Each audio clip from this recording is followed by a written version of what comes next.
Tanaw dayon sa wallet, abi na ko na ay sulod. Hangiraman di ay bisag 5 sentimo, walay ni sulod yun. Sweldo takaron, nagulat ko tibuok bulan.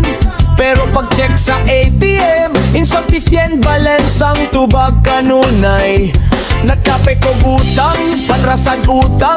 Ang tindera na kang isi kay suki na kog lista sa utangan. Ang bulsa na ko luwag kaayo, murad na ay hangin nga nagparde.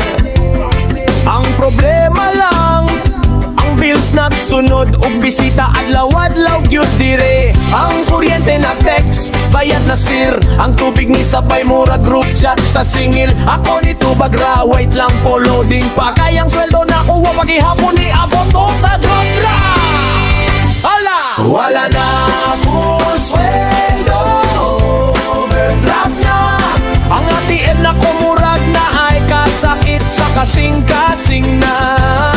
Wala na ako sweldo, overdraft na. Bisan piso, wala bisag piso, di na kaya. Pero bisan nga niyang kahintangan, magkapagihapon ko.